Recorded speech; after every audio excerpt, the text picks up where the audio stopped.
In this video, I'm going to talk about deception detection. That is it possible just by watching someone tell a story to tell whether they're telling the truth or lying?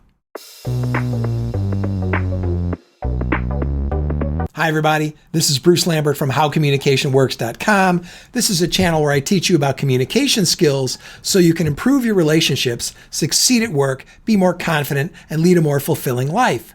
Human behavior is complicated, and as a result, in social science, we often can't say with certainty a lot of things about human behavior. We can talk about correlations and tendencies and averages, but human behavior tends to be less law-like than the behavior of physical systems. So we don't have a physics of human behavior the way we do have a physics of physical objects. But it turns out, when it comes to deception detection, we actually have some pretty rock-solid facts, and they're surprising. In this video, I'm going to talk about a whole series of different facts, but we'll start with the most basic one.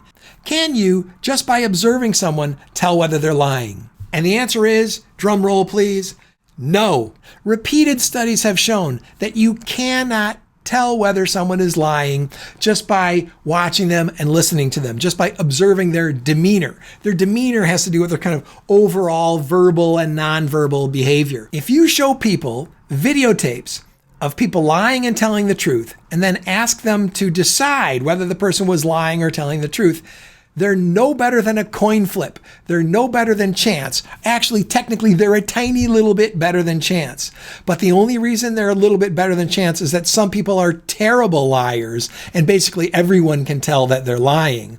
But the vast majority of people are actually reasonably good liars, and you cannot tell simply from observation whether they're telling the truth or lying. A fascinating corollary to this is that it doesn't matter how expert you are at deception detection. In terms of just observing people, listening to them and watching them, no one is an expert. Many studies have been done involving lawyers and judges and police officers and FBI interrogators. None of them, when just allowed to observe and listen to someone speaking, is any better than a layperson at being able to identify deception. You just cannot tell whether someone is lying by simply observing and listening to them. It can't be done, or it can be done a tiny little bit better than chance because some people are terrible liars. This contradicts a lot of what we've been led to believe. We've been led to believe that, lying produces anxiety, and therefore anxiety should produce kind of leakage of that anxiety into nonverbal behavior, and therefore shifty eyes or looking up to the left, or maybe something about the rate or pitch or volume of our speech or of how much we fidget should leak out the fact that we are intentionally deceiving the audience, and that nonverbal leakage should be visible to an expert observer, and they should be able to use that to detect deception. It turns out that is simply not the case. There may be some behaviors which are correlated with deceptive behavior, but ordinary observers and expert observers cannot reliably use them to tell the difference between truth and lies. There's actually a huge literature in communication on deception detection, and I just ran across a great summary of this literature from 2014 by a guy named Tim Levine, or it might be Levine. I actually knew Tim long ago in graduate school, and I can't remember how to pronounce his last name. So Tim, if you see this video, I apologize if I'm mispronouncing your last name. I think it's Levine. And he wrote a paper in 2014 called Truth Default Theory, and it's a theory of deception detection. And one of the reasons he calls it truth default theory, which I'll get into in a minute, is that we basically assume other people are telling the truth. And if you remember a very early video I did about the cooperative principle, Paul Grice's cooperative principle, which is a complicated idea which I won't go into in detail here, but it's the idea that in every ordinary interaction we have with people, we assume certain things about their behavior. And one of the things that we assume is that they are being cooperative in a very general sense.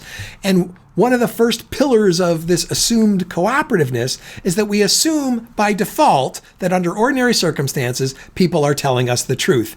And of course, this is a tremendously useful and pro-social and adaptive assumption to make because, in fact, the vast majority of the time, people are telling the truth, and it's a useful assumption to make. But there are a bunch of other fascinating facts about truth and lies that Tim has put together in this paper.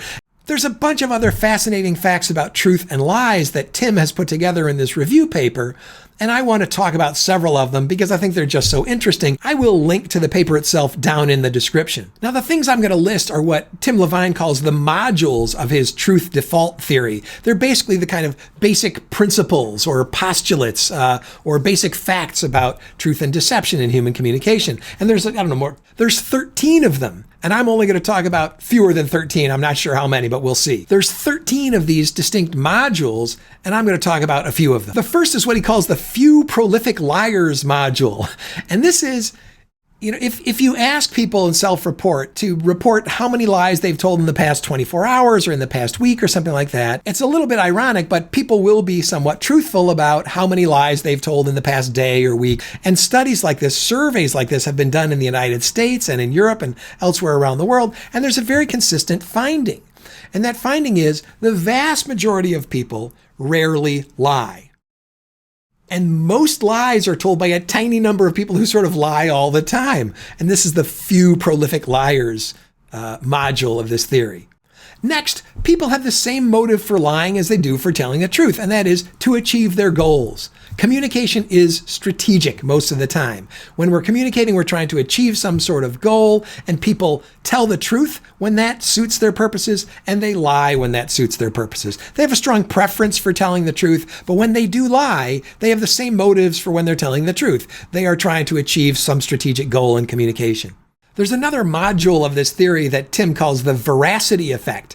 Most of the time, people are telling the truth. Most of the time, in fact, people are telling the truth. So if you ask people in a study whether the speaker is telling the truth or lying, the more people in the study who are telling the truth, the more accurate the detection will be. Another way of saying this is we're better at detecting the truth than we are at detecting lies. But this is really just an artifact of the fact that people are telling the truth most of the time. And since we assume that people are telling the truth most of the time, just by accident, we'll be right more of the time when people are telling the truth than when they're lying. The next module has to do with how people actually detect lies.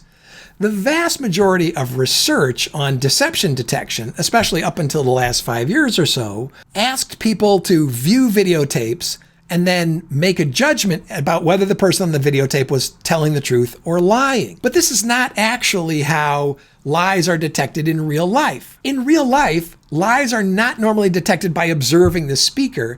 Lies are detected after the fact, either by discovering information which contradicts what was said and proves the lie, or by getting a confession. People admit that they were lying. So people detect lies in real life not by observing the demeanor of the speaker, that is the nonverbal behavior of the speaker.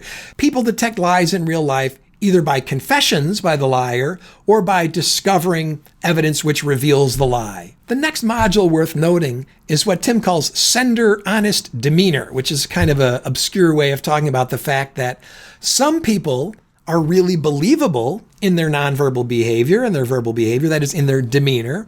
And some people are really not believable in their demeanor. But the fascinating thing is, this has no relationship to their actual truthfulness. It's just some people have a believable demeanor and some people have an unbelievable demeanor. But even the people with an unbelievable demeanor tell the truth as often as the people with the believable demeanor. So again, this underscores the fact that our demeanor, this overall sense of self that we project in a social situation, which is a combination of how we carry ourselves, posture, gesture, facial expression, pitch, rate, and volume, tone of voice, the things we say, all of this demeanor is unrelated to truth telling. If you have a believable demeanor, you're going to tell the truth most of the time. If you have an unbelievable demeanor, you're going to tell the truth most of the time. One of the reasons that deception detection experiments have such low rates of accuracy and that deception detection is normally no better than a coin flip is that our demeanor is unrelated to our truth telling. There are a few other observations about truth and deception in this paper that are really interesting, but I'll leave it to the viewer to go and pursue this paper if they want to learn more about it. Again, I'll link to it in the description. But there's another more recent paper by Tim Levine that I thought was also worth mentioning. So it seems hard to believe that expert interrogators, like FBI interrogators or experienced police officers, are really no better at detecting deception than ordinary people. That just seems to violate our intuitions about and our common sense as human beings. And it turns out that that is an incorrect thing. Expert interrogators are, in fact, better at uncovering deception than ordinary people are, but they're not better at detecting it simply based on observation on a videotape. If you show FBI interrogators a videotape of someone telling the truth or lying, and you show that same videotape to a layperson, neither one of them is going to be very good at detecting deception. They'll both be about as good as a coin flip. But if you let an expert interrogator actually interrogate a person, and which is what happens in the real world, and compare their statements to known facts and try to elicit confirming information or disconfirming information and so on, which is what real interrogators do, then in fact, interrogators are incredibly good at detecting deception. In one study, 100% accurate at detecting deception in a laboratory type of task. So there, our intuitions are correct.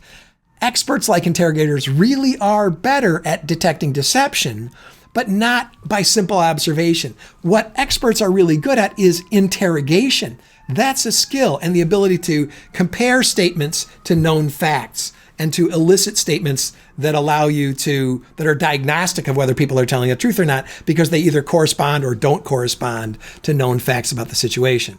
So there you have it, a rare case in human communication and social science where we have some pretty stable facts. You cannot detect deception just by looking at and listening to someone talk. The only way to validly detect deception is by some sort of expert interrogation technique.